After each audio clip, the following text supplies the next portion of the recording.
Hey, Slater Crusaders. I want to talk about how politicians can really, really screw this up. let me start here. So San Clemente in LA, they filled in a skate park with sand to stop kids from playing there. I think we have video of this. Look how ridiculous this is. Notice how there's no one in sight. And they're filling in this skate park with sand so that no kids use it. That to me is such a wildly pointless overreach. Why would you do that? I think it's absurd. So what did kids do? They started riding dirt bikes. How awesome is that? Look at these kids, they're riding around the skate park on dirt bike. Good for them. I love it. Love it. Now listen, I don't want to say I'm for the shutdown. No one's like for it, but I get it. Okay? I think it's important. I think it's necessary for reasons that we've talked about and we will continue to talk about. But at a certain point, politicians, you got to take what you can get. There is a law of diminishing returns. There was no one on that entire beach in LA on the afternoon that video was taken. No one in sight. So you've cut down beach traffic by 99.99%. Now, you can do whatever you can do to try to keep the skate park shut, but you get a couple kids playing in the skate park, okay, like you did the best you could do, all right?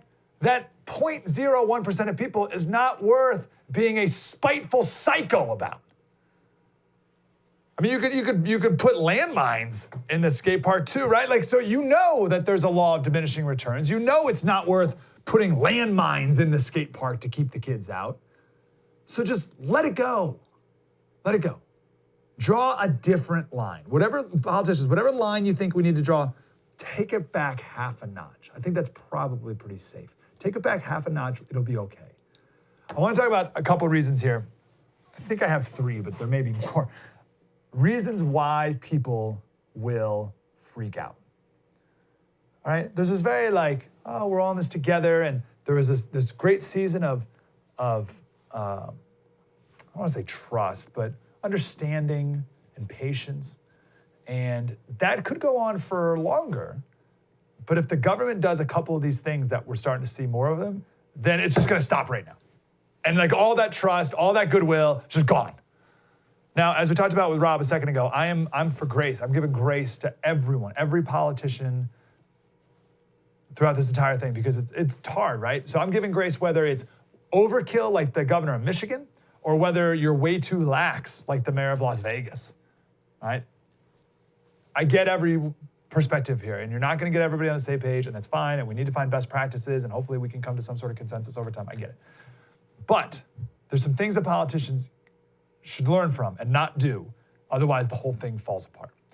So we got to learn from history. So the cholera outbreak, there was one in 1831 in Prussia.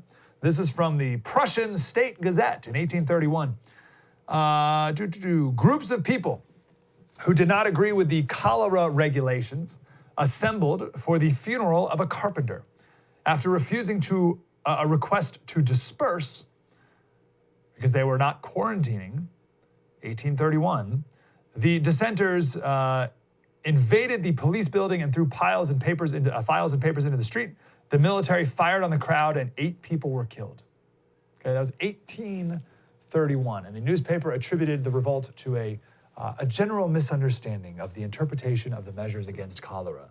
Right? In other words, people were sick of being stuck inside and the politicians telling them what to do.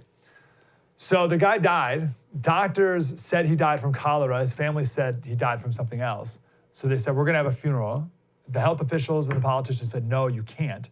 And they had this clash, and all this built up bitterness and anger about the quarantining just came to a head.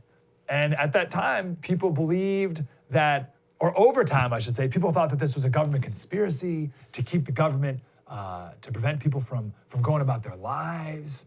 Again, this is 1831. It sounds like right now. By the way, imagine how much pushback there would be to all this from the right, especially if Hillary Clinton were president. Whew. Imagine if Hillary were president and she were the one issuing these quarantine orders. Man, things would be very different. Things would be very different. Slater Crusaders, thanks for watching the first on YouTube. If you want more, like, subscribe. We got plenty.